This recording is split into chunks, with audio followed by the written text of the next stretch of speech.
Okay.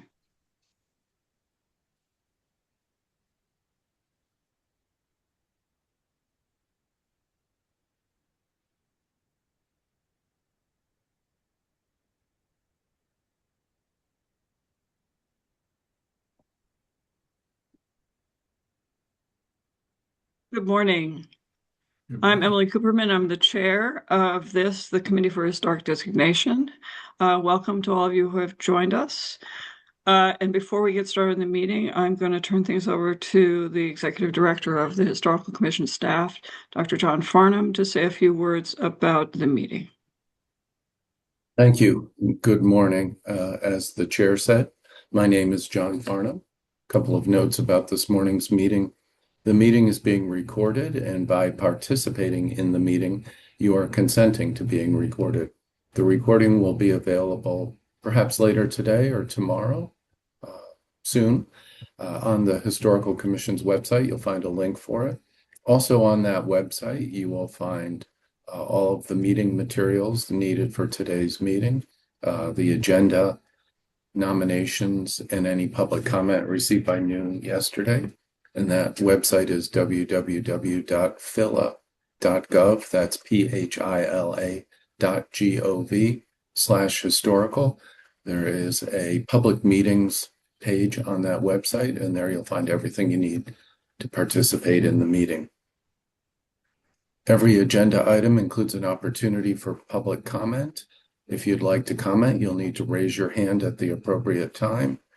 And then once you're acknowledged to speak, you'll need to mute and unmute at your end. If you happen to be on a standard telephone, *9 to raise your hand, *6 to mute and unmute. The committee typically makes its decisions by unanimous consent, but if there is apparent disagreement among committee members, a roll call vote can be conducted. And then finally, the Historical Commission has adopted guidelines for conduct at its meetings. Those guidelines stipulate order of presentation, time limits for presentation, other information about how the meeting will run. And if you're unfamiliar with those, please take a look at them. They are on the website on the public meetings page. With that, I will turn it back to the chair. Thank you. Thank you very much. Before we move into our agenda, we will first go around the room, so to speak, the virtual room, and have the committee members introduce themselves and say a few words about them, their professional lives, and then I will make a few prefatory remarks, and then we'll move into the agenda. So first, I will call on the committee members. We may be joined by one committee member. Oh, there he is. In fact, Jeff Cohen is there. Okay, so why don't we start with Elizabeth Milroy. Good morning. Thank you, Chair Cooperman. Happy New Year, everyone. I'm Elizabeth Milroy, and I have taught in the Historic Preservation Department at the University of Pennsylvania. I work on the history of parks and public spaces in the city of Philadelphia. Bruce Laverty.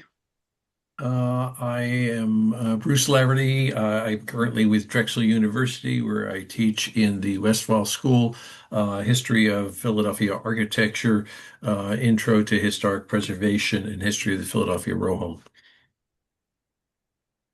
Susanna Baruco. Good morning. I'm have a practice in historic preservation planning, and I teach in the historic preservation program at Jefferson University. And Jeff Cohen. Hi, good morning. I'm Jeff Cohen. I'm an architectural historian, and I teach in the Growth and Structure of Cities department at Bryn Mawr College.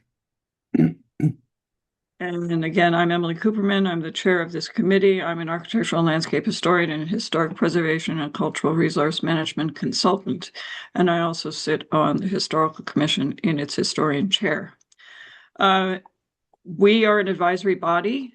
We do not designate properties here. For any of you who have not been in our meetings before, we make a recommendation based on our professional experience and opinion on whether the properties on our agenda, the nominations for that the nominations provide us enough information, or if we have enough information otherwise, to make a recommendation to the full commission about whether or not the property that's being nominated should be designated by the city as in the city's historic register. There are a couple of things that we don't do here, generally speaking. Broadly speaking, we do not entertain arguments against not designation that rests solely on poor condition. That is the city does not necessarily have to take that into account. The commissioners may take it into account, or they may not. The city in the past has designated properties in a wide variety of conditions, from very good to ruins. So that is not necessarily in and of itself an argument against designation. We also don't, generally speaking, address financial matters and questions of financial hardship. That is a matter for a different committee of the Historical Commission, the Committee on Financial Hardship, oddly enough. And so those are essentially the most important points for those of you who may not have been in our meetings before to understand. That being said, we have answered questions about financial matters when it seems appropriate, and the members of the staff can often chime in if that's appropriate. With regard to the way we conduct our meetings, in accordance with the commission's guidelines, generally speaking, the order of business is that the staff will present a nomination, and then we invite the property owner or a representative of the property owner to address us for a maximum of 10 minutes. Oh, excuse me, I have this wrong. I apologize. It's been a little while since I've done this. Let me step back. We first invite the nominator to speak. I apologize, for a maximum of 5 minutes. And then we invite the property owner to speak for a maximum of 10 minutes. And then we invite any member of the public, anyone who's in the meeting who wishes to speak, to raise their hand, and we can hear their comment for a maximum of 2 minutes. So, hoping my brain will now comply with what needs to happen here, we were going to move into our agenda. And the first nomination on our agenda is 4648 to 62 Frankfurt Avenue, the Circle Theater.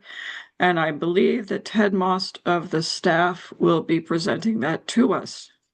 Good morning, everyone. We have made several efforts to contact a property owner for this building. If anyone representing a property owner is in attendance, they can raise their hand to be elevated. But we have as yet had no contact, though we did attempt to serve the requisite notice. I will read a brief overview. This nomination proposes to designate the property at 4648 to 62 Frankfurt Avenue, known as the Circle Theater, and list it on the Philadelphia Register of Historic Places. The two-story structure was built in 1929 for the Stanley Company of America and operated as a movie theater from its opening until 1953, when it was converted for exclusively commercial use. The nomination contends that the property meets criterion for designation C as a reflection of the evolving design trends of neighborhood movie theaters built between 1913 and 1930. The nomination further argues that the theater's architects, Hoffman and Hennon, make it worthy of criterion for designation E, as the firm gained national recognition for their work and significantly shaped Philadelphia's built environment through their commissions for theaters and Catholic institutions. The staff recommends that the property at 4648 to 62 Frankfurt Avenue satisfies criteria for designation C and E. I wrote this nomination, so I'm happy to answer committee questions, receive committee feedback, but I don't have much more to say about that. Very good. Thanks, Ted. All right, I will reiterate Ted's invitation for anyone in the meeting who is the property owner or represents the property owner to please raise your hand so that we can hear from you. I am not seeing anyone.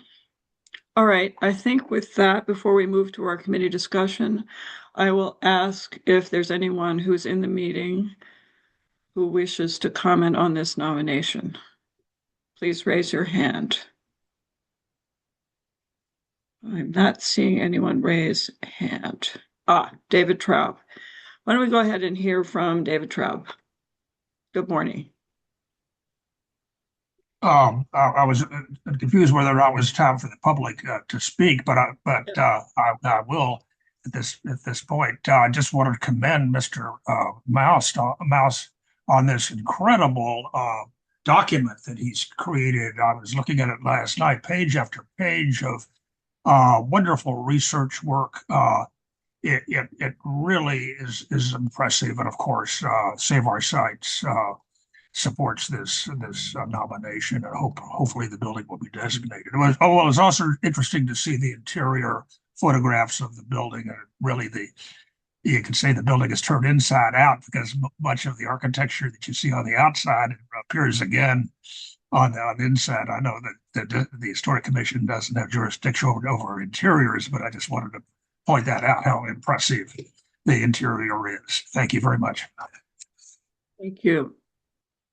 Is there anyone else from the public who's in the meeting who would like to speak? Please raise your hand, and we would be very pleased to hear from you. I'm not seeing any hands. All right, well then why don't we go ahead and move to committee discussion. I can kick it off by saying, yes, Ted, very impressive amount of work. Great job in putting together so much information about other theaters in addition to this one. Yeah, I'll echo that. This was a wonderful nomination. Well done, Ted. Terrific job of research. And who knew about atmospheric theaters? It's absolutely fascinating. Yeah, I learned a lot from this, learned a lot about Hoffman and Hennon, and also was sidetracked for a moment with that mention of the bombing of the Catholic Church. And that was like, say what? A little extra history that I hadn't expected in there. But no, this was a very good nomination. And I think David Traub's comment about the inside-outside relationship, the exterior and interior, is really interesting. I can only pile on the kudos, Ted. Really nicely done. I enjoyed it also. I did have a question on page 40 of the PDF. See if I can get there myself. Yeah. It's page number 38 in Yes. the Of the text. document. Oh, Yeah. Yeah. So the last sentence of that first paragraph there, it says, however, the details of its construction, including openings for windows and doors and vestiges of fire stairs, reflect historical code requirements and functional constraints rather than architectural style and are not character defining to the building. I didn't really understand that. I think the committee is welcome to comment on this for sure. This was my attempt to reckon with the rear portion of the building, which includes drive aisles, sort of under parts of the building that I do not think would meet any kind of practical requirements today. And there are rusting, falling fire stair elements on the rear. And I wanted to comment on those as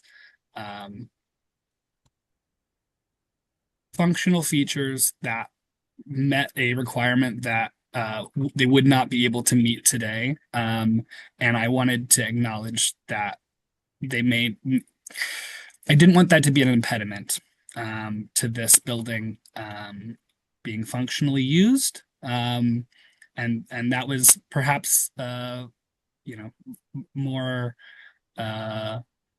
comment than is necessary in the nomination. Um, I could see a world where that becomes an impediment to a functional use for this very large property. And I didn't want, I don't know, I wanted to comment on that, but you're welcome to amend that or strike that sentence if that is you know a Yep. step too far. I think I agree with you that it's an important thing to establish up front at this point. I don't I definitely I think as you have explained it, it's a little more straightforward. Um, but that being said, I think that the record could be made clear. Yeah, I mean it's obviously we have a record of that now. Yeah, I was looking at the picture on Yeah, where page is the picture of the side? there's a picture on page 10. I'm not sure which page of the PDF it is. It's page 10 of the document Yeah. of the rear. Um, I have to yeah, say, there's that one. yeah, Yeah. I mean, I think the massing is important, but oh, I see where the drive. Yeah, that's confusing. But so I mean, the exterior. I mean, it's pretty interesting. It's an amazing way to get materials in and out of the building. I mean, it's got quite a backstage area. I mean, I don't. It was obviously built as a movie theater, but it almost looks as if they could use it for actual live productions if they had to, because particularly with that hoist that's on the outside on Figure 12, you have materials going yes, in and out of the building. yes. It doesn't particularly matter one way or another, but yeah, I mean, I think I would hope that what we're saying is that the exterior masonry is important and things like the fenestration pattern, but um but I don't know that the drive under the building is something that you need to address because I think that's code is going to trump anything that the commission is going to have to say, is my guess. But I think the question of the fire stair, I think the fire stair, it would be good to mention the fire stair just because you're saying, in a sense, that it's in poor condition now and wouldn't meet code to reuse it. I don't think this is the place for that kind of commentary. I think that sentence should be struck. I think it's, I, I don't think that we should be advising on, I understand where you're coming from, Ted, and I don't disagree with you kind of in principle, but, um, I think it's a step too far. I mean, how many times do we say, that we're not about, what happens to these buildings? We're about what's significant about them. And I think the form is significant. And and to me, it read, I I I think I we can do didn't, this it doesn't both even ways. say it. I didn't even understand which elevation this was referring to. Okay. Yeah, I mean, I think it's a little confusing as it's written, but Yeah, um, I think it is and I confusing. think, I think it is important to try to help the commission, the members of the commission in the future regulate a building. I think that is important, having sat in the room with my fellow commissioners. I think it may be that this discussion is not necessary because the code issues will be what they are.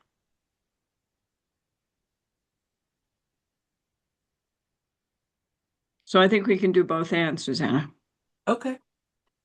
But it definitely should not stand the way it is because to me, it reads like the build, like the openings for windows and doors throughout the building don't count. And maybe I misread that, but if I misread it, it says beyond the primary elevation. So the rest of the building, Yeah. yeah, I I, find it problematic. I don't I know. think Maybe I think it was somebody else overly can jump broad. I, in. I can own that. I'm Okay. not trying to beat up on you, Ted. I thought it was a No, great no nomination. offense taken at all. No, Okay, really thank you. none. I appreciate that. Thank you. I'd just like to belatedly echo my gratitude for all the information you were able to find. I know some of it is in an appendix, but as a historian, I think you've created something very valuable. But at the same time, you've fulfilled the function of explaining exactly why this is significant, and any other 20s theater or something by Hoffman Hinnon will lean on this heavily. And thank goodness for Irv Glazer having collected all Yeah, that stuff really. at the Athenaeum. I have for I know Bruce probably wants to weigh in, but before I forget to do this, I have to give you the shout out on figure 42 for the Cedric with Grandpop's Pharmacy. Thank you. There.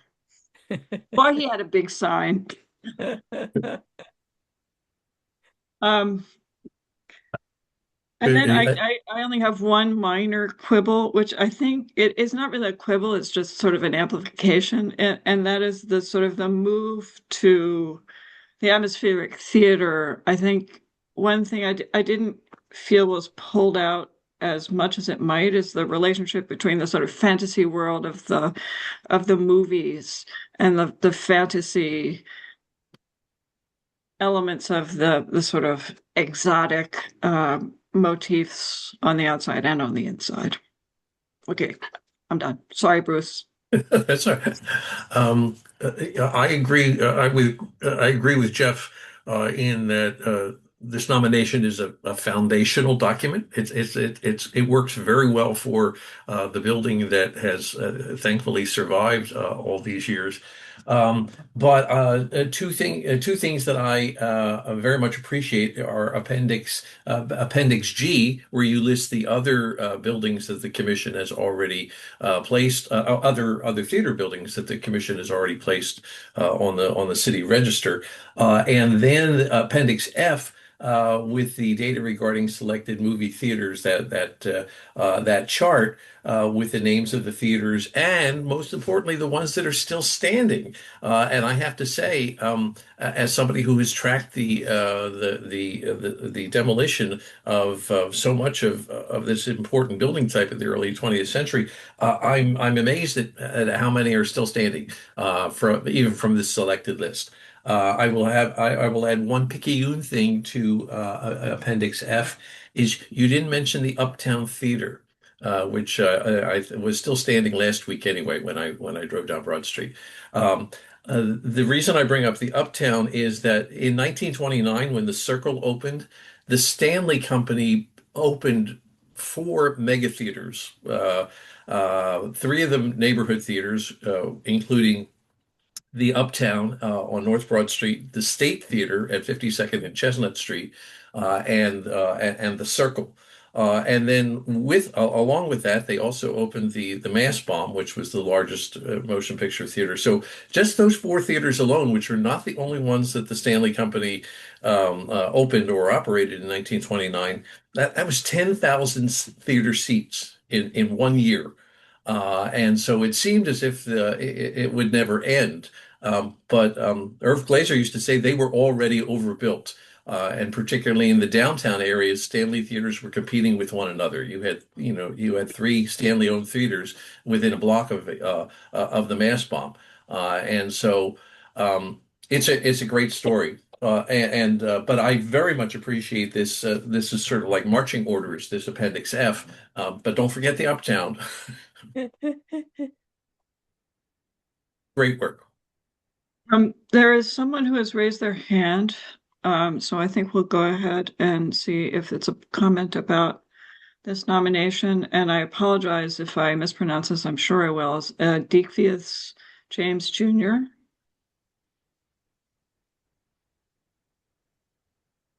You can, could we unmute?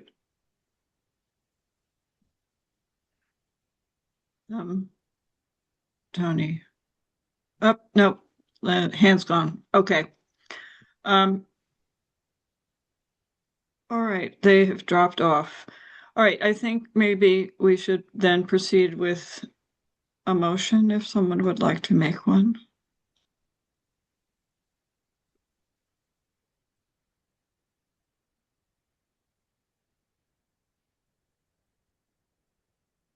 So I'll jump in. I move that 4648 to, is it 46? I'm sorry, the numbers seem to be going backwards. 4648 to 26. Yes. There was a typo on the overview. Yes. So So could it's 6-2.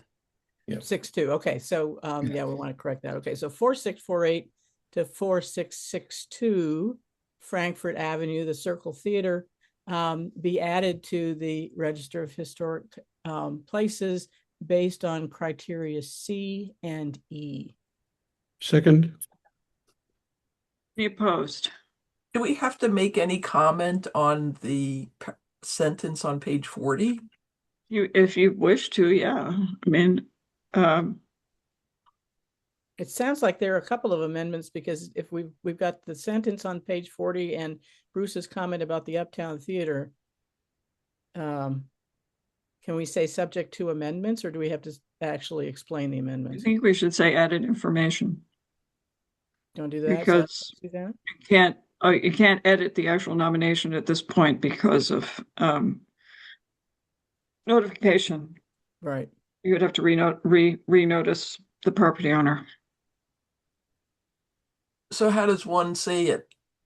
Well, I think it's Lily's motion if she would amend her motion.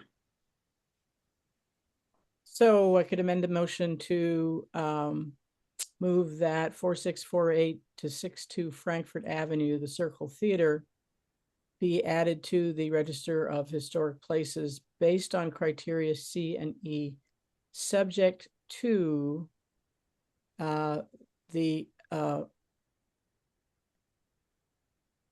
deletion of the page on the sentence on page 40. But that's amending the nomination. So The commission can change. God, sorry, John, go ahead. You're probably going to say what I was about to say. I'm sorry, I didn't mean to interrupt you, and No, I think I will. please, go ahead. You can recommend to the commission that the nomination be amended, and then the commission can direct the staff to make the amendment if it decides to designate. Perfect. Okay, so let's start again.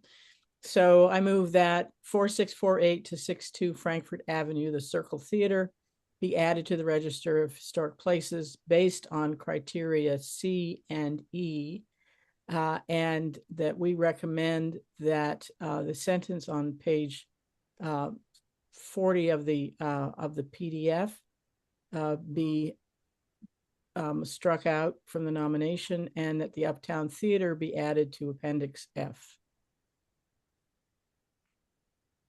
Jeff, I assume that means you're seconding it. Yes. Okay. Any opposed? I would simply clarify that the sentence in question is the second sentence in the first paragraph on PDF page 38. I think our discussion, because our meeting has been recorded, I think that this discussion is going to be clear. Excellent. Okay. Thank you. All right. I think since I'm not hearing any objections, that the motion passes by unanimous consent. Agreed. Okay, good. Thank you.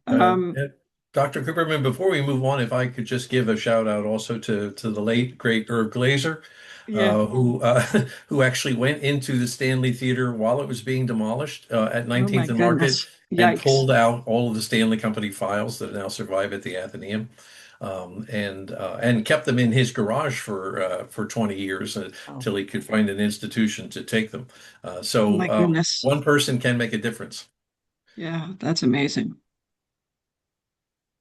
Wow, I didn't know that. That's great. Thanks for that All right. Next on our agenda is 123 South Broad, Unit 1. And I think Heather Hendrickson will be presenting this nomination to us. It's the interior main banking room of the Fidelity building. Pronounced correctly. Yes, you can hear me? Okay. Okay. The nominator for this is the Preservation Alliance for Greater Philadelphia. If we could please elevate Hannah Stark.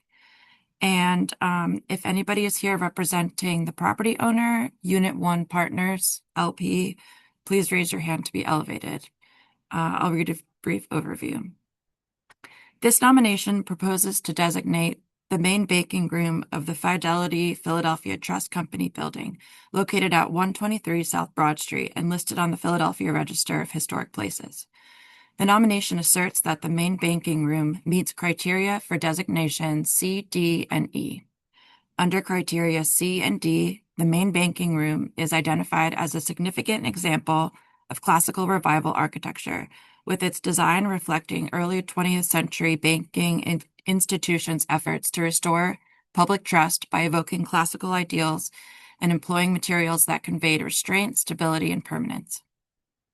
Under criterion E, the nomination emphasizes the importance of the room's three influential designers and artisans.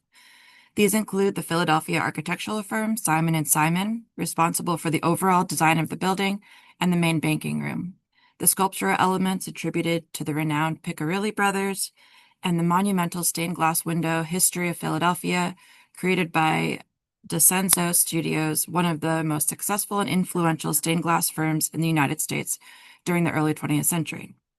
The staff recommends that the nomination demonstrates that the main banking room of the Fidelity Philadelphia Trust Company building at 123 South Broad satisfies criteria for designation C, D, and E. Thank you. Heather, that was a little bit of a joke about Fidelity. Sorry. Okay. It's a Philadelphia way of saying fidelity. All right. Why don't we go ahead and hear from Hannah Stark? Good morning, committee members. This is Hannah Stark with the Preservation Alliance for Greater Philadelphia, the nominator of the main banking hall, main banking room at 123 South Broad. We believe this is one of the most distinguished public interior spaces in the city. And as Heather noted, this classical revival style banking hall was designed by the noted architectural firm Simon & Simon and completed in 1928. What we think is significant is the exceptional level of integrity that remains, including the marble floors, the piers, the plaster ceiling, bronze fixtures, and especially the stained glass windows. And we really think that this still continues to express its original design intent and historic function. I did want to note that during the preparation of this nomination, we did meet with a representative of the property owner, including an on-site meeting in October to discuss the nomination. So I'm not speaking on their behalf in support or opposition to the nomination. I just did want to note that we did speak with them about this and they were updated during the process. And we believe that the designation of this interior would recognize both its architectural distinction and its space in Philadelphia's commercial history. So yeah, if you have any questions, I'm happy to answer them. And Kevin McMahon, who also was the author of this nomination, is also on the call. So yeah, let me know if you need anything else from me. Thank you. Thank you very much. Okay, why don't we go ahead now and hear from representative of the property owner, which I am assuming is Michael Phillips. And please correct me if I'm wrong. You are not incorrect. Good morning, Good morning. Cooperman and members of the committee. Michael Phillips on behalf of Unit 1 owners. We have no substantive or technical comments to the nomination. Just was here to listen to what everyone had to say, and two, just note that we will likely be making some public policy arguments or discussion as we get to the main meeting, simply about the adaptive reuse possibilities for this in the future. Wells Fargo is here, but we might be seeking some relief as it relates to the marble knee walls and the marble teller stations. If this is, in the future not used as a banking institution, those would designation of those elements might impede future adaptive reuse. We have no comments on the remainder of the nomination. And we'll note that the representative of the property owner did meet with the Preservation Alliance and has been in discussion and is aware of this and recognizes the beauty and significance of this interior building. So thank you. Thank you, Mr. Phillips, and we appreciate your not presenting that full argument to us, and thank you very much. Thank you. Okay, why don't we go ahead now and invite members, anyone who's in the meeting who would like to speak to this nomination, to please raise your hand so that we can hear your comment on this nomination.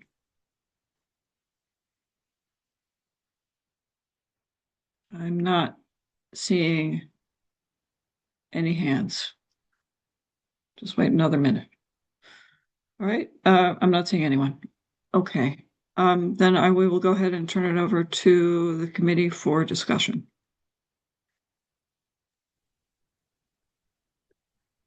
This is Jeff Cohen. I thought this was really well written and well researched, and after the last one, it almost looks like a theatrical setting, even before it became Duke and Duke. Right. No, a really solidly researched and effectively written nomination. I agree with Jeff, absolutely. And I think this is really one of Philadelphia's most impressive public, semi-public, accessible to the public spaces.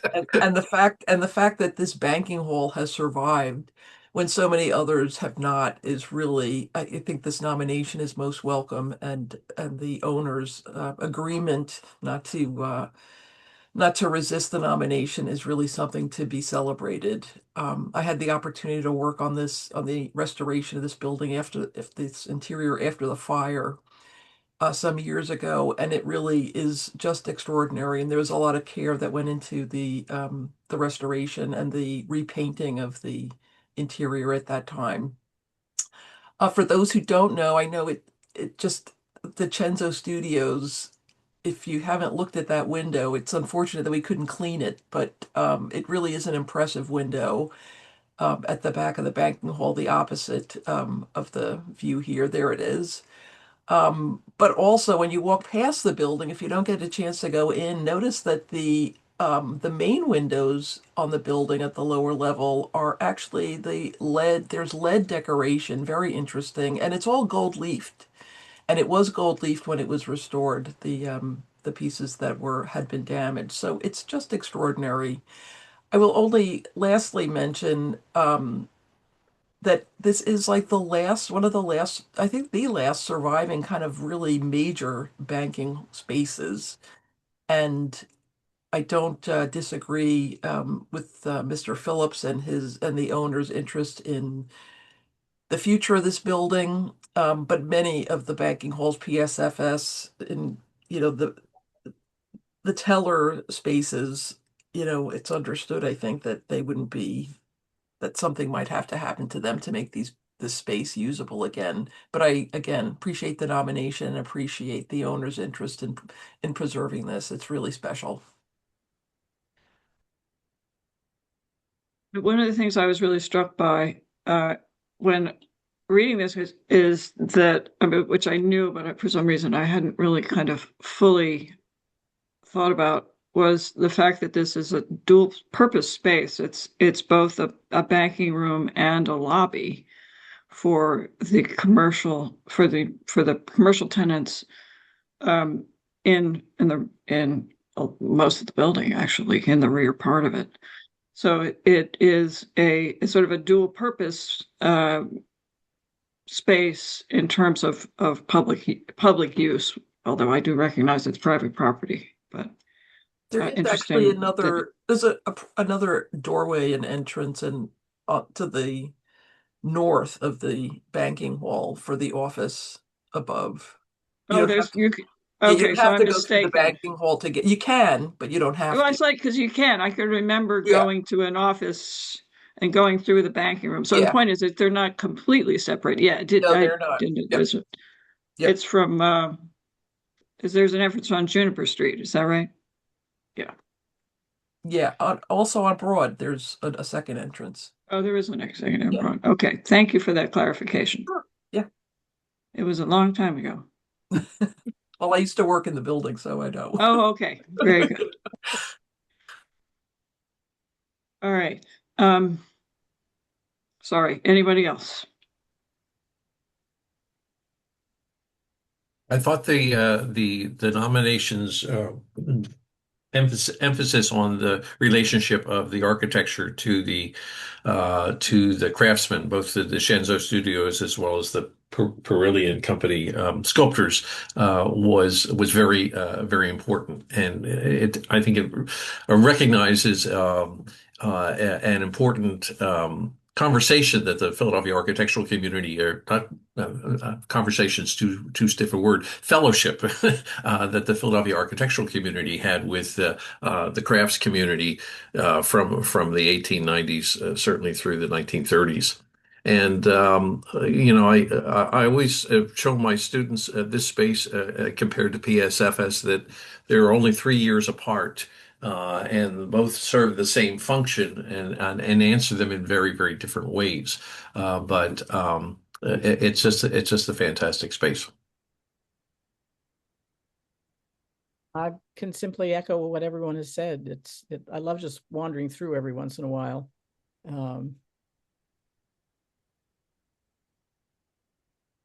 Very well written and persuasive, and a very important space to protect. The other thing about the Shenzo in the 20s is that he's establishing stained glass as an all-American art, and that he had done the Valley Forge Memorial Chapel just a couple of years before. And so there are the Shenzo windows with Revolutionary War themes in the Curtis Publishing Company building, and so I think the Shenzo more than any other studio is sort of nailing the stained glass as an all-American art form in the teens and 20s. And the interesting thing about their spending freely on elements like the stained glass and all the sculpture and stuff like this is there's kind of a depiction of the bank as a patron. Mhm. Mm-hmm. If not to, if not financially directly, but in terms of embellishing a public space, it seems like there's always this sense that this is a public space as important as the exterior. Mm-hmm. The Medici are never far away, Jeff. Right. No, they're not. True. È vero. Would someone like to make a motion? I would like to make a motion to recommend 123 South Broad Street, Unit 1, the main banking room of the Fidelity Philadelphia Trust Building, to be listed in the Philadelphia Register of Historic Places, for satisfying criteria for designation C, D, and E, and for being an extraordinary Philadelphia space. Second. Any opposed? Hearing no opposition, the motion passes by unanimous consent. Thank you, everyone. Thank you. And thanks again, Mr. Phillips. Okay. Why don't we go ahead with the next one? And then maybe after that, we'll take a little break. The next is 29 and 31 West Bells Mills Road, Sugarloaf Orchard. And the nominator is Kevin McMahon of Powers and Company. And I think, is Kim in the meeting today? I am. Oh, there you are. Good morning, Kim. Good morning. Kim Chantry will be presenting to us. Yeah. So Tony, if we could elevate Kevin McMahon as nominator, and then I also believe representing the property owner is attorney Eric Bodson. So if we could also promote Eric. And I'll read a brief overview. This nomination proposes to designate the properties at 29 and 31 West Bells Mill Road and list them on the Philadelphia Register of Historic Places.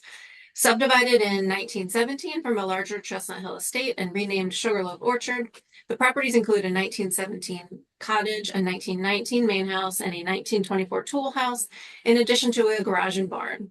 All 5 buildings and structures were designed in the colonial revival style by Philadelphia architects Martin and Kirkpatrick. The nomination contends that Sugarloaf Orchard satisfies criteria for designation C, D, and E. Under criteria C and D, the nomination outlines how the buildings exemplified the revival of colonial era domestic architecture in the early 20th century. And under criterion E, the nomination claims that the buildings are significant as the work of architects Martin and Kirkpatrick, later known as Thomas Martin and Kirkpatrick, a firm which made significant contributions not only to the development of the country house, but also to institutional, commercial, and religious architecture in Philadelphia and beyond between 1912 and 1931. We do have images here of each of the resources on the site, and the staff recommends that the nomination demonstrates that the properties at 29 and 31 West Bells Mill Road satisfy criteria for designation C, D, and E. Okay, thanks very much. Then why don't we go ahead and hear from Kevin McMahon. Yes, thank you. And thank you, Kim, for the introduction.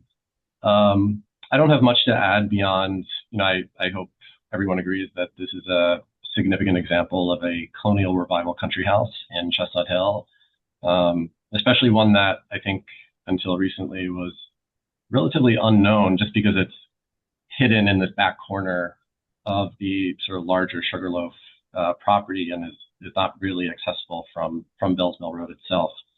So I hope this brings attention to this, important example of colonial revival domestic design. Beyond that, I'm happy to answer any questions that the committee has. Thank you. Thanks very much. And next, why don't we go ahead and invite Mr. Bodson to address us, if you would like to, on behalf of the owners. Morning. Thank you so much, Dr. Cooperman. I have nothing to add to Kim and Kevin's presentation, but happy to address any questions the committee may have. And thank you so much for your time this morning. Thank you. Okay. With that, why don't we'll go ahead and invite anyone else who wishes to speak to this nomination to please raise your hand.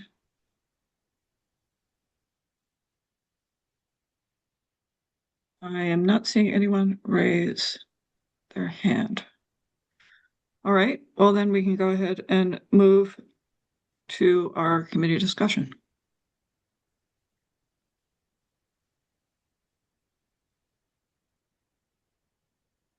This, again, a wonderfully well-written nomination. Really well done. The sort of survey of how the colonial revival in Philadelphia was unique and how the country house form was adapted and changed and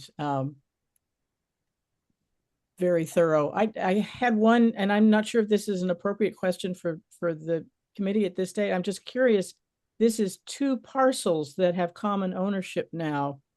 Would there ever be the possibility that the 2 parcels could be severed and could be separated, or is that unlikely to happen? I'm just curious. I mean, I guess that's a zoning question, so.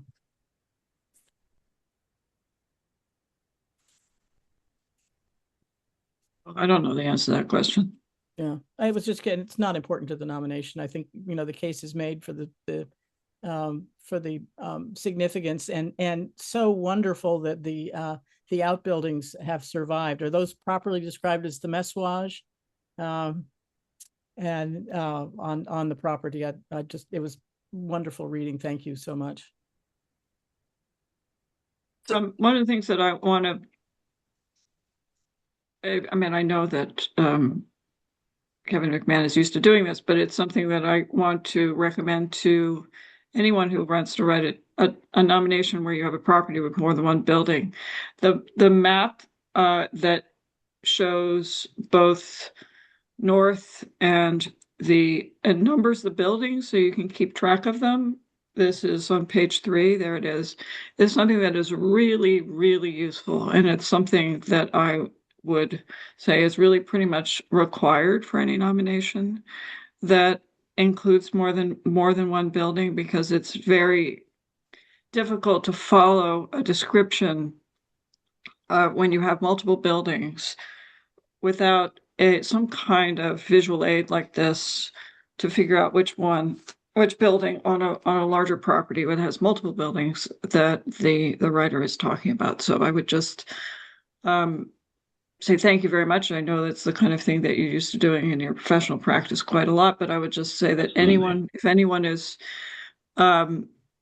considering writing a nomination for a property that has multiple buildings, please do include a map of this sort that gives a guide to the reader, to the commission, to anyone who would pick this up, to know which buildings they're talking about and be very clear about where they are on the parcel. So thank you.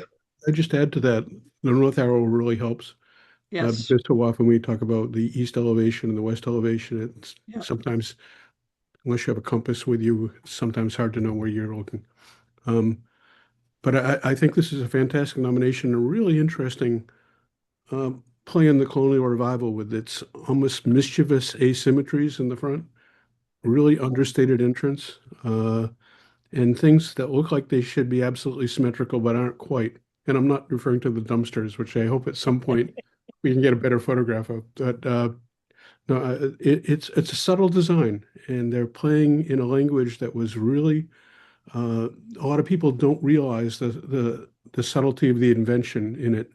And it's a vocabulary that really became very characteristic in the teens and 20s in terms of the presentation that was almost a little bit self-effacing and not being quite the over-the-top and very literal kind of colonial revival. It's something that seemed to embrace vernacular form, and therefore you could have things like the strange scanning of windows that sometimes they're almost symmetrical, but not quite, and the wings balance one another, but aren't the same. It's a very free vocabulary and not one that's the sort of thing that people used to call academic. Well, I would, yes, I agree with you, but I think I would disagree with you in the sense that I think it's very academic in the sense that they are looking very carefully at 18th century Philadelphia buildings and realizing that they're not as symmetrical as people assumed they were, so that they are actually looking very carefully what's in the German township, and noting that the real thing is not really symmetrical either. Yeah, yeah. No, it was funny how a person not from Philadelphia sometimes looks at the average row house and sees the asymmetry of the bottom floor that's almost necessary in the windows that don't line up with the upper ones. But in Philadelphia, we've kind of been naturalized to that kind of asymmetry that has an element of frankness in it. And at the same time, there's an element of modesty in the whole thing in this version of the colonial revival. There were very few colonial houses that were nearly this wide. And there's a certain sense of display in the scale, but the details kind of say just folk. I would add my thanks to Kevin for another excellent nomination. You could have just said this is a colonial revival structure, and that would have been right, and it probably would have passed. But you explained exactly how this was different and why Philadelphia and Northwest Philadelphia in particular was different per se. And I very much appreciate the quotes that you put in from J. Lyndon Haycock, not exactly a household word, but it is somebody who's whose own buildings are very much in this style, and the other thing that I appreciate. The adherence to the employment of local materials will outlast by centuries the artificial and borrowed finery of another land and another climate. Wow, what a powerful sentence that was. Don't you wish you had written it? But I wish I had written it, but you found it and you included Yes. it and now made it a part of the permanent record. So kudos on that. And the other thing that I was very pleased with, when you were putting this in context to context with other colonial revivalists in the Philadelphia area. You included, of course, Dorian Oki and Ziegler. But thanks for the shout out to Savory Sheets and Savory, who often don't Yeah. get the credit that they deserve for this particular style. So good work. Thank you.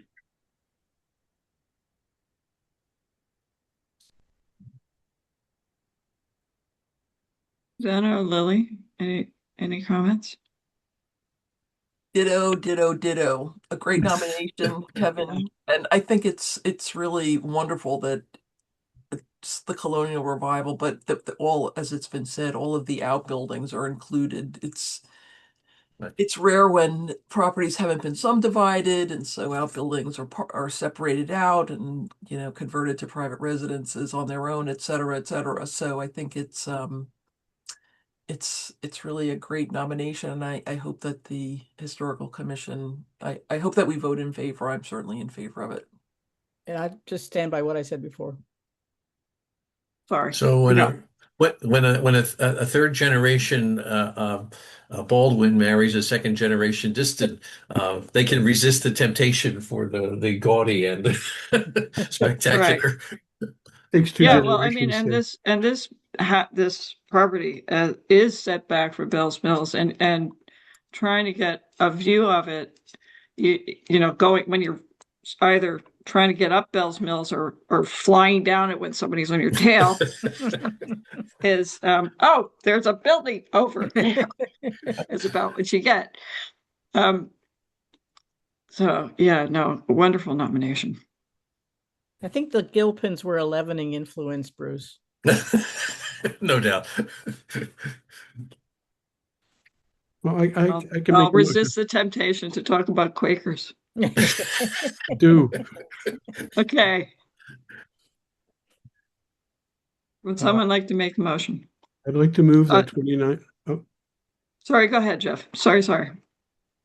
I'd like to move that 2931 West Bells Mills Road be added to the Philadelphia Register under criteria C, D, and E. Would someone like to second that? Second. Any opposed? Hearing no opposition, the motion passes by unanimous consent. Thanks very much. All right. Thank you, everyone. Thank you all. I think we will take about a 10-minute break and come back at 20 of 11.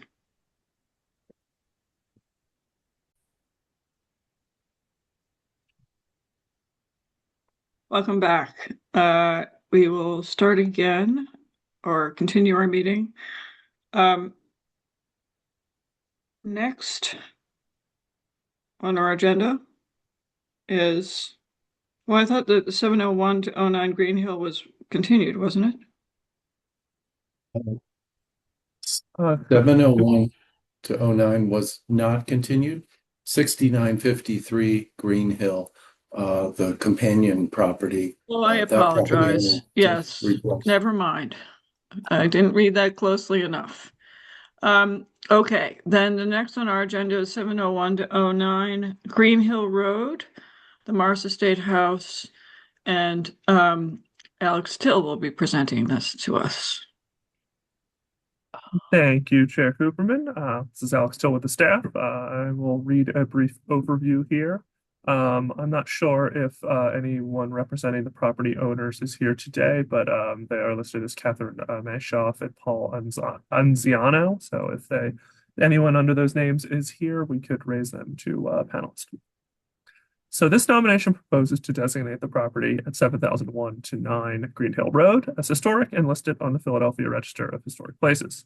Nearly identical nomination for 6953 Green Hill Road was submitted simultaneously, but the owner of that property requested and was granted a continuance of the review until the July 2026 meeting of the Committee on Historic Designation.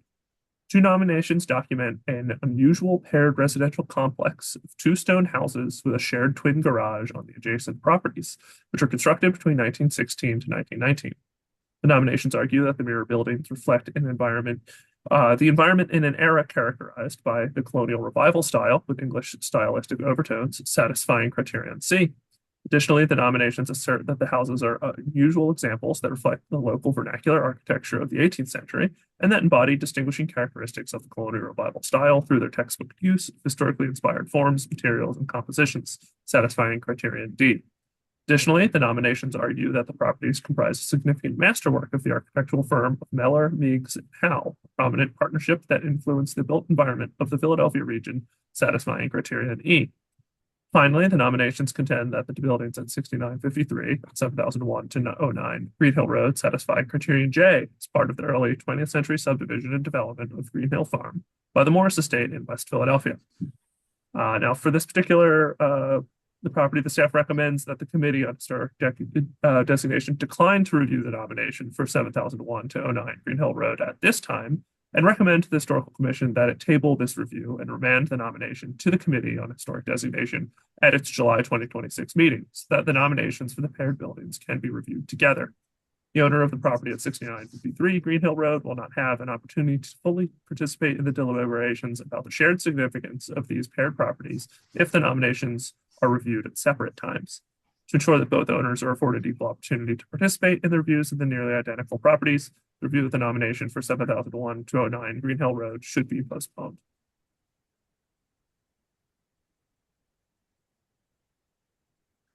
So as John had said, we did grant a continuance to the owner at the owner's request for 6953 Green Hill Road, and kind of our recommendation is to kind of wait with this one as well. Although I guess the kind of vote is ultimately up to you all on what recommendation you want to make. I do have the nomination for 7001, the materials here, if you would like to discuss anything.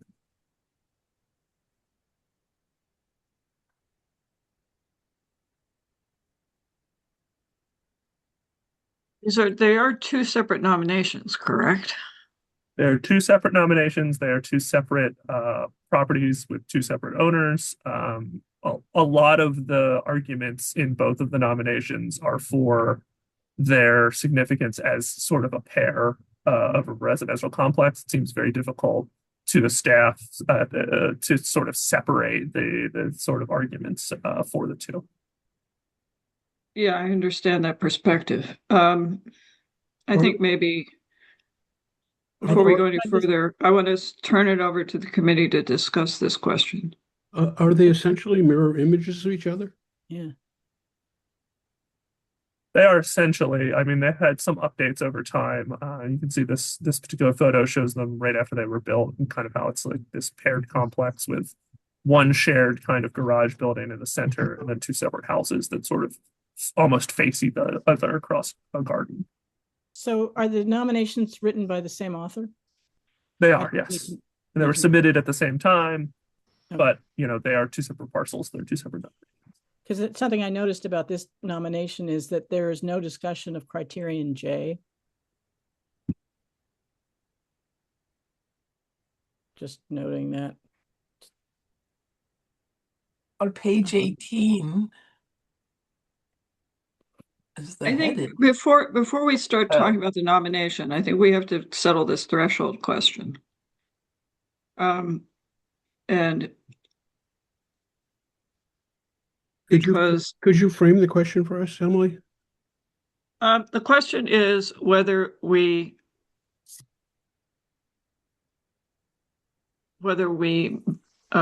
make a recommendation in line with the staff's recommendation and make a motion in line with the staff's recommendation that we recommend that the commission table review of this nomination until they both can be considered together, since that would ensure participation from both owners. That's the one perspective. The other perspective is that this is a nomination for a single parcel, and we could certainly go ahead and formulate a a recommendation about whether this property should be is worthy of designation, and if whether there are any or which criteria might be applicable. So I think that we have to decide which way we're going to go. Because Emily, they're still being considered as separate parcels, separate properties. They just But we're nominated at the same time. Yeah, and they just happen to be obviously design-wise. A single project. Yeah. A single design project, but with obviously with separate ownership history. Do you see any downside to this if we yeah, okay, so they as an individual design project. Mm-hmm. I mean, I guess that's the same as, a townhouse development that covered, 10 townhouses, 10 row houses on one block. That's similarly, and we would nominate those individually or designate those individually, even though they might be part of the same design campaign. I mean, that's certainly the commission has done that. I think, John, is there anything further you would like to add to this discussion? Certainly, I can elaborate on the staff's position. The owner of the property at 6953 Green Hill Road fairly recently purchased the property, and that owner was unaware of the proposal to nominate the property until the historical commission informed that owner of the process. The owner has indicated, and he represents an organization, has indicated that he would like to retain some sort of professional consulting help to better understand the property and understand the nomination. So the staff's concern is that without that owner participating in the discussion about the significance of the property, the historical commission could potentially make a decision without full information, and then essentially painted itself into a corner when it reviews the second nomination. So to ensure that that both owners have equal ability to participate in the deliberations, the discussion of the nomination, and it's essentially the same nomination with some additional information about ownership of the properties, but the nominations are essentially identical. So for both owners to have equal opportunity to participate in the deliberations, we thought that we should wait until both owners are at the table and all information is available to the committee and the commission. But that said, of course, it's your decision. You may proceed. There's no wrong answer. You may proceed however you wish. It doesn't seem like there's any downside to waiting. No. And I think that we obviously don't make the decision about whether to designate or whether to table. I mean, I think that certainly we could provide our opinion about this one property based on what we're seeing in the nomination, and then the commission can decide to table it and wait for the other one. And I believe one of the owners is in the meeting, and I think we should perhaps ask the property yes, owner. I'm one of the owners of the house at 7001, 7009. Do you have any opinions on this question of whether the nomination, whether you would like to have the hearing of the nomination continued until both properties are reviewed, or would you? I would like to have the discussion today. Now. Okay. Yes. Okay, very good. I think that's important information. You've obviously made the time to come to this meeting. I think given the fact that the property owner has made the effort to be in the meeting, would tend to say to me that we should have a discussion and then the commission can then, I mean, Ms. Meshoff, I assume you realize that it may be useful for you to participate in a future meeting of the adjacent property as well. Oh, yes, absolutely. Okay. Yes. And we appreciate your time and I'm clearly very supportive of the nomination of my property. okay. And I mean, obviously, we're not discussing the other property, but no, we're not. But the significance of these properties is, I feel like they're very significant. Okay. And we'll participate at any time in the future. All right, very good. Thank you very much. I appreciate your participation. So I will then turn it back to the committee and see how everyone would like to proceed. I'm happy with discussing the nomination today and as well as the future. Okay. Any objections? I'm not hearing any objections. All right, well, I think we'll go ahead, given that Ms. Mashoff is in the meeting and the nominators in the meeting, that why don't we go ahead and discuss it, and then the commission can decide to table the question of designation at its whenever the nomination appears on their agenda. And we presumably can then move to, excuse me, the consideration of the adjacent property whenever it does come before us and comes before the commission. All right, well then why don't we go ahead and hear from the nominator? And then we'll, if Ms. Mashoff, if you have further remarks you would like to make, we'd be very pleased to hear. And I think Oscar Beisert is yeah. Good morning, Oscar.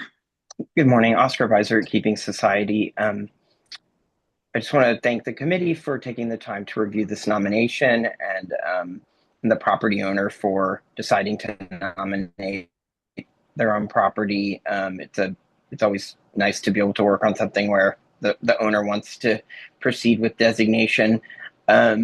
Obviously, I don't need to reiterate what was already stated in overview.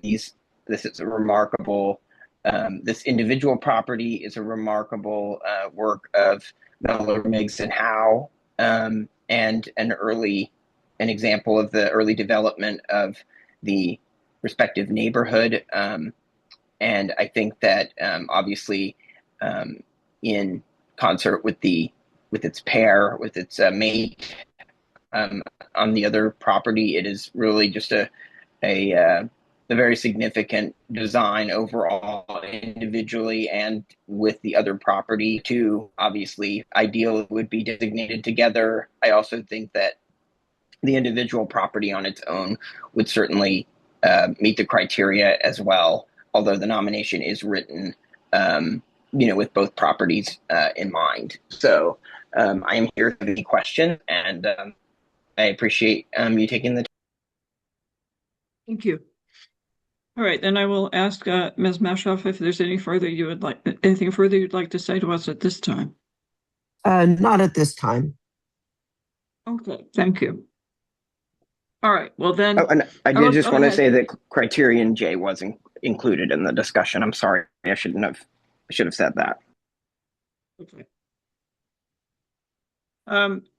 Is there anyone else who is in the meeting who would like to speak to this nomination? Please raise your hand so we can hear from you. Okay, I'm not seeing any hands raised. Oh, we have one. Christopher Justin, please go ahead. Good morning. Good morning. You can, yeah, you got it. Okay, Can you hear please me go now? ahead. Yes. Very good. I just wanted to introduce myself as a neighbor and supporter. I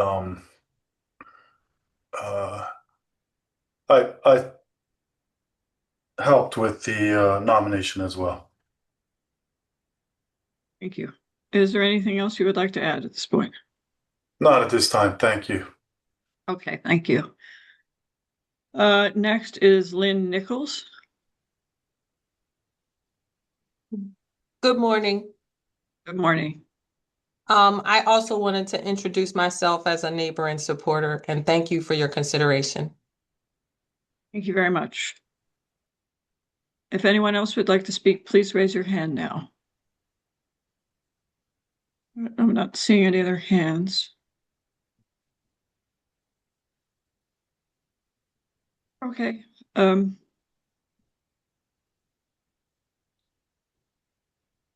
We'll turn to the committee discussion.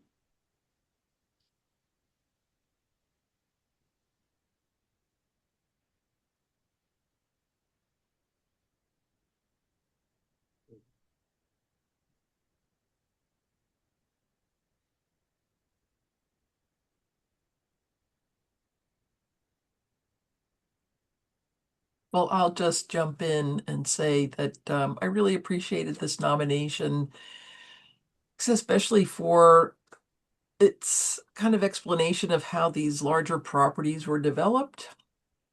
I know we see this sometimes. I don't know, for some reason, this one really just struck me, and I'm just kind of fascinated by this kind of paired dwelling. And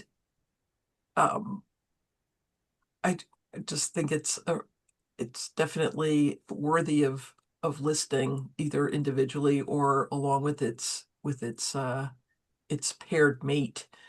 And appreciate the nomination and appreciate the owner's interest in having her property nominated. It is not often that we hear that here, and welcome it.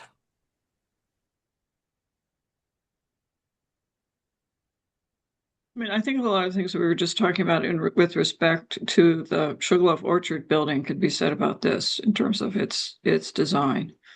And it's the relationship of properties in the period to the colonial revival in Philadelphia. And it is another very clear example of what we were discussing with respect to that other property, and equally in terms of criterion E, the monumental significance of Miller, Meigs, and Howe has to be noted. So it seems to me that the criteria C, D, and E are absolutely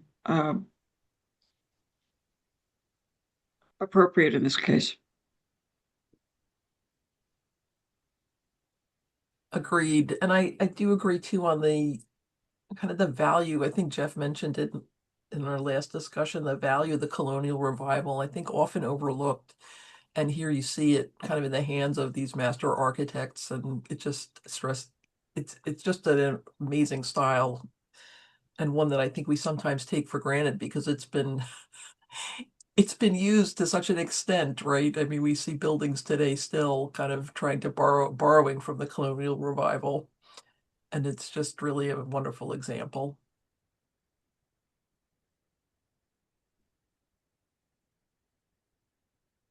Anyone else have thoughts? I since I brought up the issue, thank you, Oscar. Again, a wonderfully thorough nomination. I find criterion J kind of gooey, and it can be very subjective. I think that what I was struck with was the amount of publicity that this particular design captured in architectural journals and magazines of the time. That was a really interesting thing to see. I'm not sure if it raises it to criterion J. And perhaps that could be discussed if there were a larger discussion of the larger development of suburbs at this time, but that I think that's sort of beyond the purview of the nomination. I think the case is made with the criteria that we have. I'd be curious to hear what the other committee members think.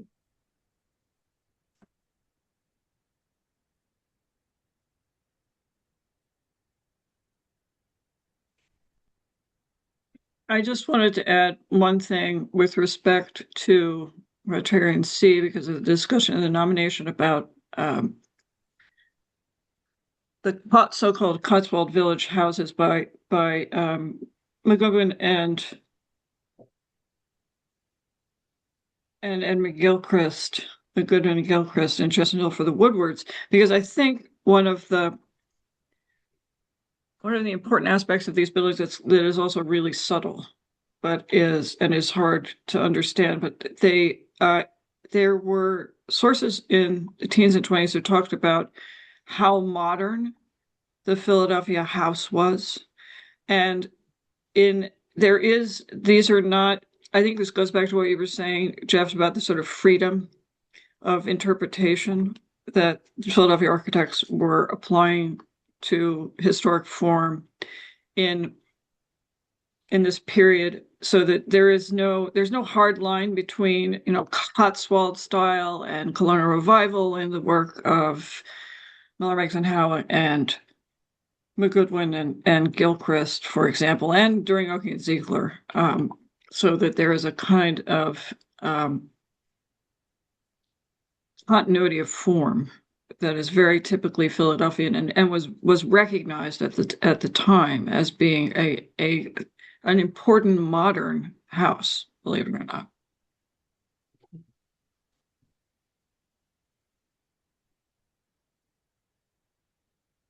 Jeff, Bruce, anyone want to say anything further?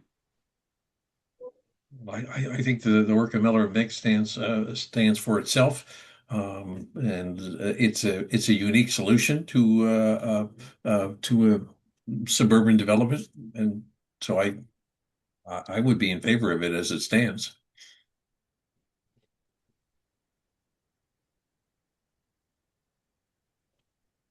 Jeff, do you have anything you want to add?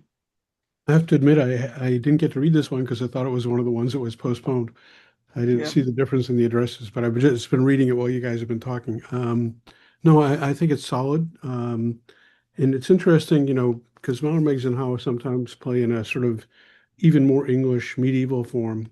But they bring kind of the same palette of materials and treatments of stone. And there's a roughness about it, that's punctuated by passages that are very literal and finely formed.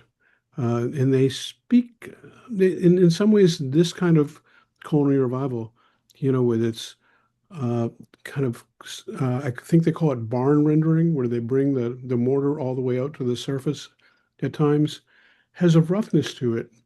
That's one of the enchanting things about this. I even think it has the mark of the hand, the mark of the process that comes out even more strongly than, the closely observed details from the colonial revival. So it has a touch of the arts and crafts belatedly and under a different guise. But no, it does look entirely worthy, and I'm a sucker for Mel and Meigs and Howe every time anyway. So I'm glad to see it preserved. Are there any other comments, or would someone like to make a motion? I guess I keep coming back to this. I'm sorry, it's kind of like the cat kept coming back. I guess my question about criterion J is, since it's not addressed in the nomination, do we really need it? You only need one criterion. Yeah. For designation. So there's no need to change the nomination in any way. So I think it stands on its own. Good. Thank you. Would someone like to make a motion? Oh, I'll jump in. I would move that 7001 to 7009 Green Hill Road be added to the Register of Historic Places based on criterion C, D, and E. Second. Any opposed? Hearing no opposition, the motion passes by unanimous consent. Okay, thank you very much. All right, now we are going to move on to our final nomination, 419 West Clapier Street, and John Farnham will be presenting that to us. Thank you. Good morning again. If we can elevate Allison Weiss, who's logged in as A. Weiss Solo. She is the nominator. And Michael Phillips is representing the property owner. They can both be elevated. Thank you. I will read an overview. This nomination proposes to designate the property at 419 West Clapier Street in Southwest Germantown and list it on the Philadelphia Register of Historic Places. Several outbuildings, some of which are interconnected, stand on the property. The outbuildings were associated with the house on the adjacent property at 5000 McKean Avenue, but were subdivided off in the 1950s. The same nominator has submitted a nomination for 5000 McKean Avenue, which was scheduled to be reviewed at this meeting of the Committee on Historic Designation, but that review was continued at the request of the owner of 5000 McKean, who is unable to attend today's meeting. The Historical Commission reviewed and rejected a nomination to designate 419 West Clapier Street on November 14th, 2025, so just a couple of months ago. The Commission concluded that the nomination failed to demonstrate that the property satisfies any criteria for designation. Following that rejection, the nominator submitted the current revised nomination on the 23rd of November.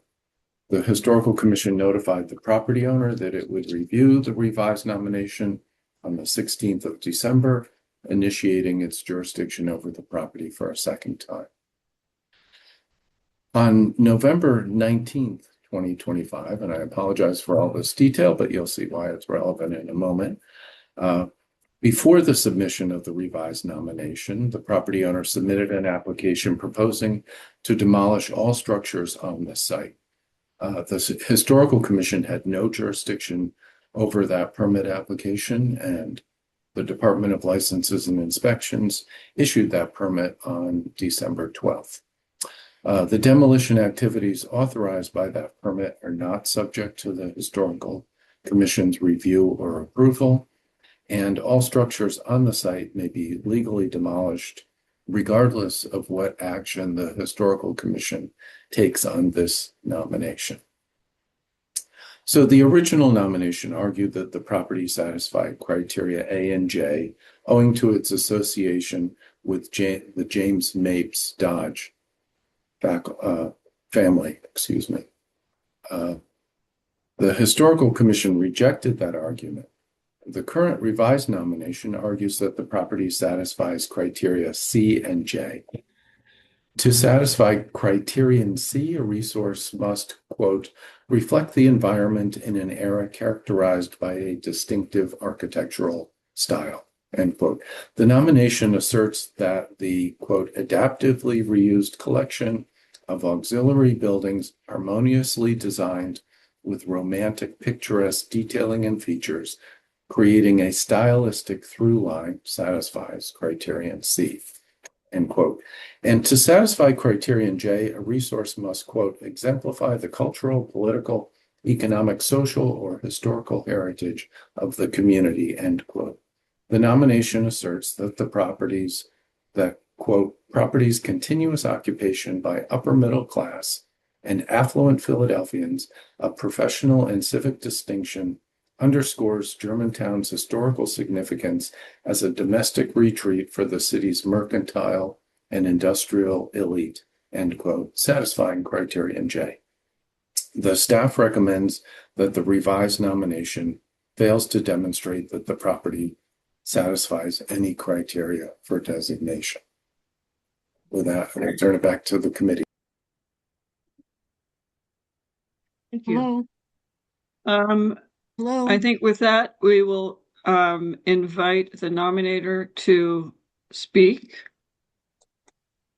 So Allison Weiss, I assume you Yes. have comments. Please go ahead. I don't know if I can be heard. I'm having trouble with my audio, but Yeah, there we can is. hear you.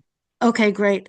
There is Pamela Bracey is also going to speak on this matter. If she could speak now, would appreciate it. If we could please elevate the person logged in as P. Bracy. Thank you. And we'll try to answer any of your questions if we're able to. Otherwise, we'll try to get the answers. Okay.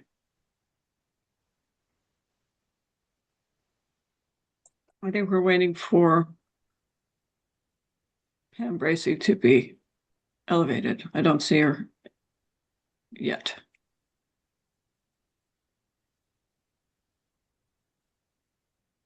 Oh, there she is. Why don't we go ahead and let Ms. Bracy make whatever comments she'd like to make. Good morning. Good morning. Can you hear me? Yes, I can. Good morning, everyone.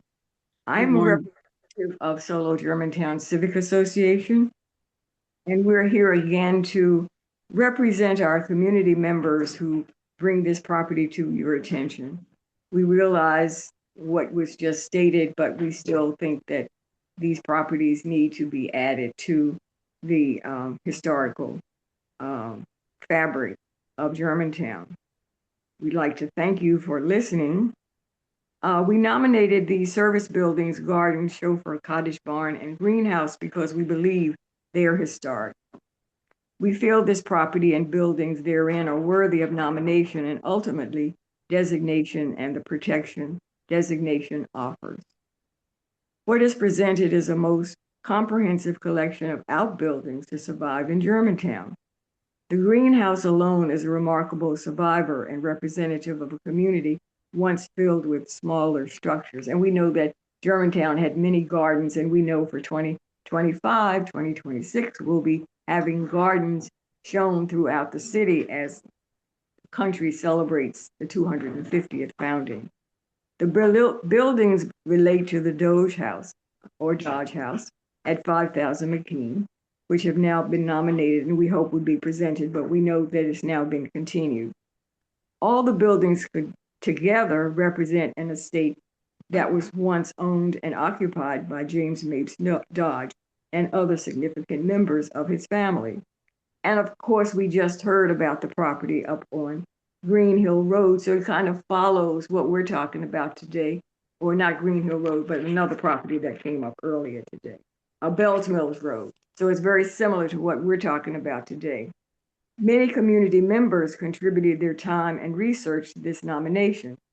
We feel we provided ample information to provide worthiness to determine eligibility. We have made every effort to present to you a well-researched nomination and are always willing to work with staff to improve and perhaps add other information. I don't know what else we need to add. Maybe the committee can tell us or members can tell us what we need to do. And of course, we also heard that 5000 McKean, as I said earlier, is being continued.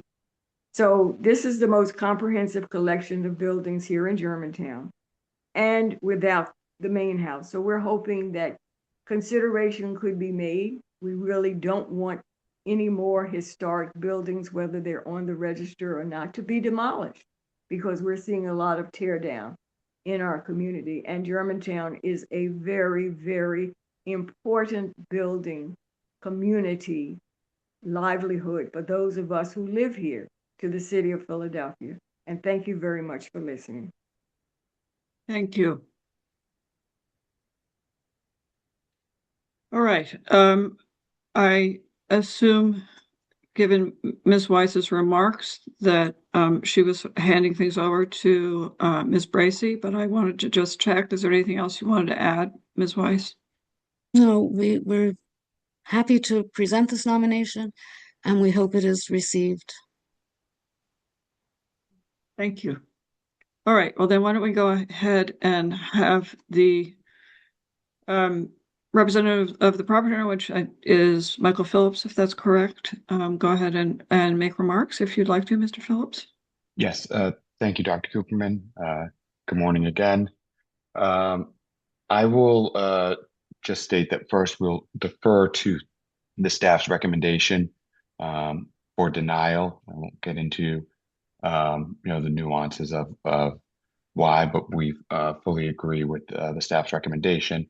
And then just also reiterate that do have demolition permits ready to go and intend on proceeding with those. So, we see this as an effort to attempt to stop that new development, and we fervently object to those efforts.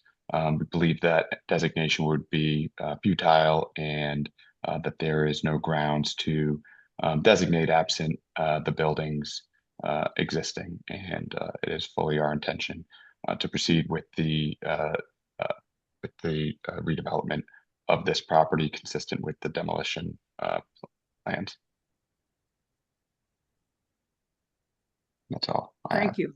Sorry, I had to unmute myself. No problem. Okay, thank you very much.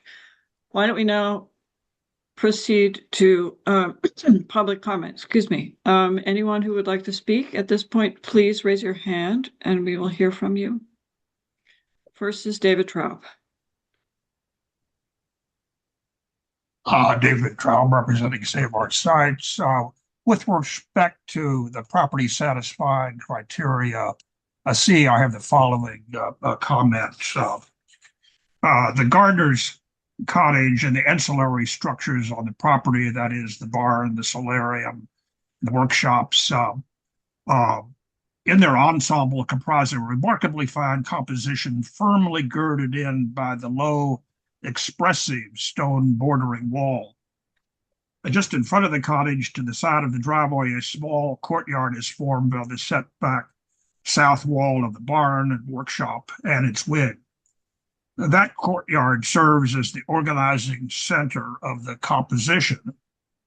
And in that courtyard, or adjacent to it, the modest but charming gardener's cottage, which is a compact, well-proportioned work of architecture, stands.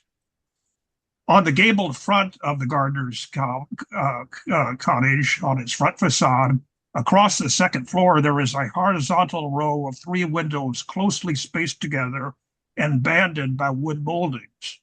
Below is the entry door exactly centered on the facade.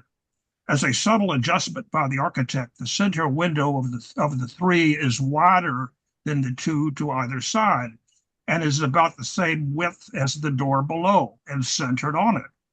Together, the rows of windows and the door beneath them form somewhat of a T-shaped configuration. Positioned up in the gable near its apex is a small, narrow, shuttered window, adroitly positioned by the architect to complete the facade design and to relieve what would otherwise be the blank upper stucco portion of the wall above the lower stone base. These elements, in their total composition, present a delightful architectural picture pleasing to the viewer's eye. So, in conclusion, I want to point out that in, excuse me for a minute,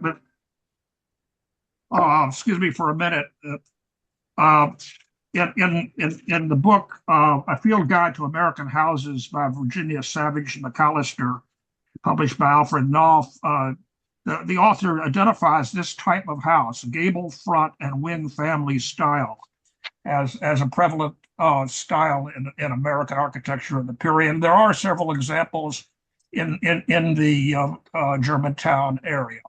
So with that, I rest my comments and thank you very much for listening. Thank you. Is there anyone else? Oh, yes. Steve Peitzman is next.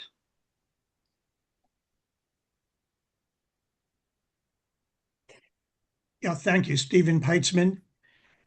And I'm familiar with this cluster of secondary buildings and the neighborhood. I lived in Erringer Place Apartments for many years, which almost adjoins this crossroads of McKean and Clapier. And I go back and have friends there and like to walk around that area of Southwest Germantown. So I do know the area. And I also realize that at least in relation to this nomination, most comments in support of it will be futile. I think it really is sad to see, to envision the demolition of this little group of dependencies, whatever the building should be called. And my comments were simply be that here I think our criteria maybe fail us because these surviving small structures and what they were really tell us more perhaps about the social history of these Germantown estates. I believe the staff objected to the use of the word estates, but then I don't think I heard that read today as not being large enough to be estates. And maybe we're using nominators and others using the term a little bit loosely, but in Germantown along Schoolhouse Lane and along Mannheim Street, close to this site, there are, I think, what properly can be called estates. The definition I found merely said a landed property, usually with a large house. And sure, the ones in Germantown do not extend over thousands and thousands of acres. However, getting back to my point was you can learn a lot from these surviving structures about what a property such as the Dodge was like and how it functioned and what the workers did who supported it. So I support the nomination. Thank you. Thank you. Next is Oscar Bizard. Oscar Bizard, Keeping Society of Philadelphia, resident of Germantown. I just wanted to speak in favor of this nomination and lament the issuance of a demolition permit of this unique complex of outbuildings related to the large residence on McCain Avenue. I don't really understand what's so hard to understand about a mansion, a greenhouse, a stable, a gardener's cottage, a couple additions being one large historic site. I really, it's inconceivable to me why this was so hard to understand at the last meeting. And it's inconceivable to me now why it's hard to understand at this meeting. But I think it's pretty obvious that this is one of the few large houses in Germantown with outbuildings that are still present despite being on two different parcels. This whole neighborhood was filled with houses like this that had similar buildings around them historically. All of them mostly have been demolished. In some cases, a carriage house is still there. In other cases, the house is still there. But I don't really understand why it's so hard to understand that this is an intact complex of historic buildings. And because of the actions not to designate at the last meeting, and now at this meeting, we are going to lose one of the last intact clusters of historic buildings that form a suburban place in lower Southwest Germantown. It was, I get that the buildings were more upscale in the Chestnut Hill example earlier in this meeting. But the fact is that it doesn't make it less significant under criterion J that this represents an intact suburban dwelling site with all of its outbuildings. So I just think, it's really sad to see that these couldn't be redeveloped, and nobody that I know is against these being redeveloped, even into separate buildings. With additions, with other new buildings on the site. This has nothing to do with stopping a development. This has to do with ensuring that our historic fabric is included in the future development of Germantown. This isn't rocket science. So thank you, and I appreciate you taking the time. Thank you. Is there anyone else who would like to speak? Please raise your hand. Ms. Weiss, I see that you have your hand raised. If you want to make an additional remark, that's fine. I will then invite Mr. Phillips to see if he would like to make an additional remark, since you've already spoken once. Fine. I would just like to respond to his remark and say that we are not here to stop development, but to save our historic resources and fulfill our mission to preserve and enhance the historical heritage of Solo Germantown in order to maintain its unique character for future generations. That's part of the mission of our organization, and we're not here to stop development. Thank you. Okay, thank you. Mr. Phillips. I have nothing further. Okay, thank you. All right, well then we will then close comments from outside the committee and move to comments, discussion of the committee.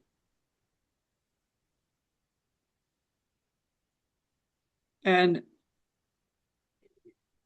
I'm going to start it out by saying that we have to address what is on our agenda, and what our agenda is the nomination for these buildings, not for the residential complex, which includes the house that Oscar Beisert mentioned. What is on our agenda today is just this parcel. And we have to address what's on our agenda. We can't address what's not on our agenda. We have to deal with the nomination that is before us, not nominations that may come before us in the future. And I understand that it might be the case that the entire estate, as it was originally constituted, an estate meaning property, at this way I'm using it. I think estate is a fairly flexible term. That the entire property, as it was originally developed with the main house and these secondary buildings, could potentially be eligible for designation, but that's not what's on our agenda. The house is not on our agenda, and therefore we have to address the nomination solely for these secondary buildings. And I, with all due respect to Mr. Traub, and I apologize in advance, the idea that these were laid out with primarily with aesthetic considerations just beggars belief. These are secondary buildings that were arranged for utilitarian purposes. That doesn't make them necessarily insignificant, but aesthetic considerations are not normally part of, although occasionally they are, a design per se. And that doesn't mean they necessarily would be insignificant because of that. But to invoke design in the case of these buildings, I think my opinion is that that's inappropriate. The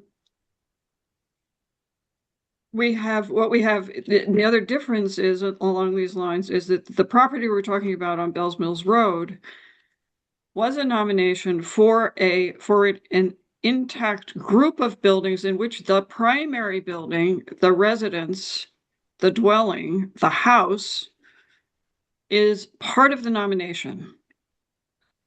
And the dependent, and I use that word very carefully, structures, buildings, were part of the nomination as a whole. The buildings that we're looking at are a dependent group of buildings in a property.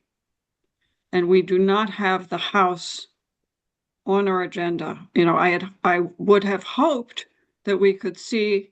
I'm sorry, Ms. Weiss, you've had a chance to speak twice already.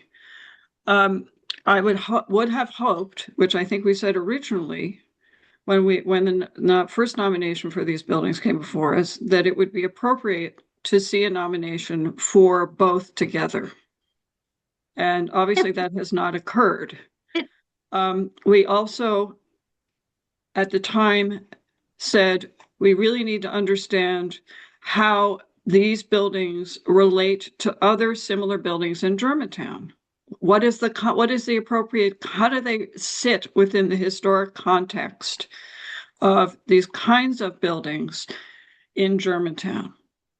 The final thing I'm going to say is, because this comes up all the time, and it's something that is unfortunately an important yet crucial technical point, is that the last man standing argument doesn't work. Just because something is the last example of X or Y does not mean that it is necessarily important for that reason.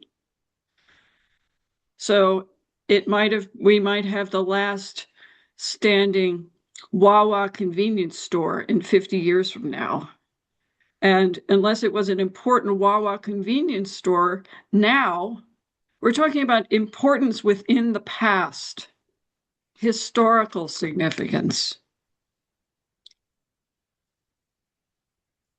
So that's it. That's all I'm going to say at the moment.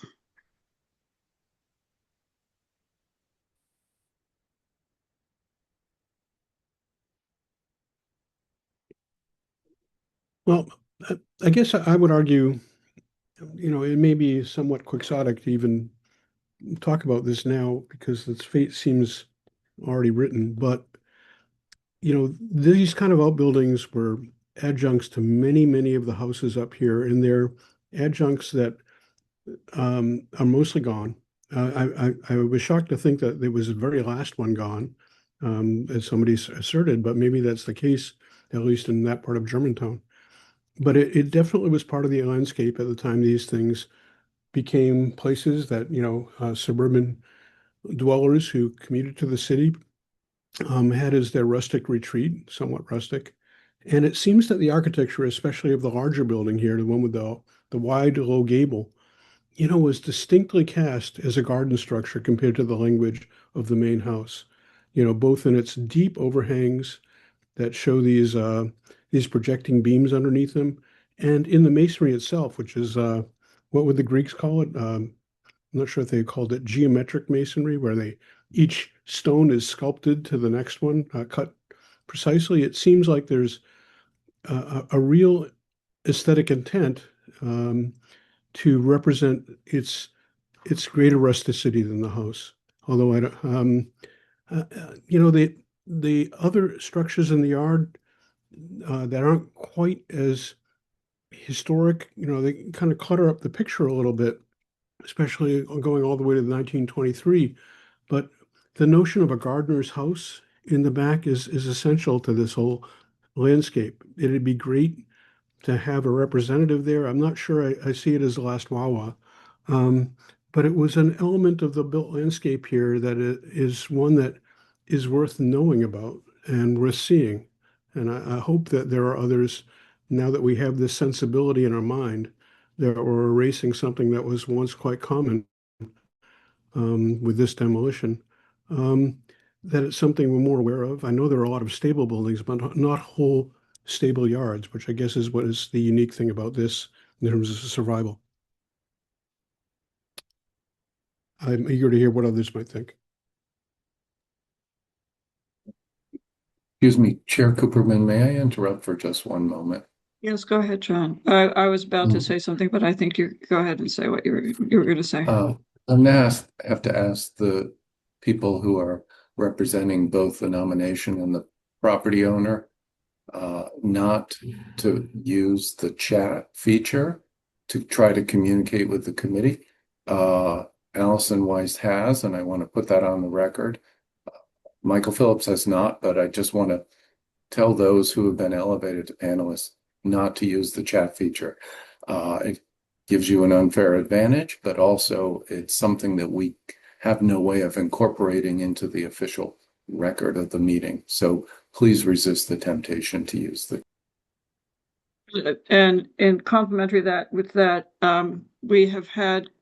we've closed the public comment and the comment from the nominators, and we are now moved into our committee discussion. So I'm afraid we will not go back and listen to people who have their hands raised at this point. I apologize, but we need to keep going. All right, I'm sorry. Now, why don't we go ahead and have anyone else who wishes to speak? And by the way, I wasn't saying that. I'm going to sound like I'm contradicting myself, but I'm not. I wanted to make those very important technical points. I wasn't actually passing judgment on whether these buildings have have any merit or historical significance. But in my opinion, I don't think we have, we can't address secondary buildings as a complex if you're talking about them as being part of a larger property that included the main house and as essentially a dependent group and say that they are significant on their own, even though that they're dependent on this other property. It's not logical in my own head. I have to respectfully disagree. I mean, I think that barns are nominated. These buildings are a building type. They're not, they may have been dependencies when they were built, but they are a building type. And I think that they can be recognized on their own. And I have to agree, Jeff, the way I read it, I thought that the two stone buildings were really I think the rest of the site really, it clutters up and I didn't think there was enough in the nomination to really support the later buildings, but the other two, and the way the gardener's cottage is built with its wall as part of that part of the wall along the side of the property there. I think it's unfortunate that that we couldn't review this with the main house. I don't think that would be essential to understanding this nomination. I think outbuildings, and I do think they can stand on their own as building types. Um, and I think that it's so interesting, the quality of these buildings, the gardener's cottage, but especially the one that with the overhanging eaves. I mean, that stonework was really meant to be seen. This may have been a dependency, but it was it was no slapshod, meant to be hidden behind the main house kind of building. That masonry is really quite well done. Um, that said, I thought unfortunately that the nomination, I wish it had been stronger. I think it could have been a little bit stronger in terms of um, kind of fueling our understanding of how these buildings were used. Uh, it's just a tough nomination, but I appreciate what Jeff said and agree with him. And I don't disagree with what you both of you are saying. I'm just frustrated that I'm not seeing that in the nomination.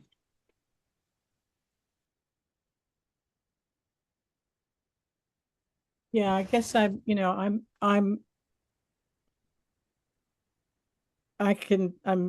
looking at all of the parts of the discussion that we're having to consider today, and I think that Jeff and Susanna make strong points. I would like to have learned a little bit more about, as you say, the sort of larger context of Germantown and perhaps other neighborhoods in terms of is this in fact the last, or are there comparable? The nomination certainly does include some comparable carriage houses, for example, and some others, but they're individual buildings. They're not part of a setting, if you will, in quite the same way this is. I had a hard time, I remember, when we looked at both nominations, sort of understanding the connections and just how the significance grew out of the families, and even understanding really clearly the chronology of the construction of these buildings. That maybe just, I don't know if anyone else had that difficulty. I had to draw pictures. But yes, as you say, this is a difficult, and I wish there had been some more background context provided. Well, at least we have some documentation of it, and this will be part of any future discussion of outbuildings in 19th century Germantown. Yeah. And I think we should recognize the challenge of trying to find comparable examples when they don't exist in the landscape. Very it's good point. a little bit hunt and peck.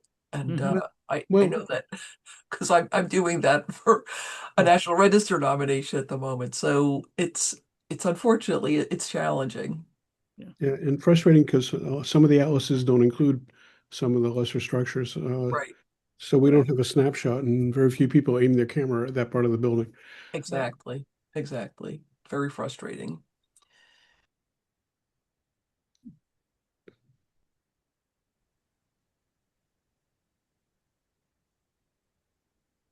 Any further discussion?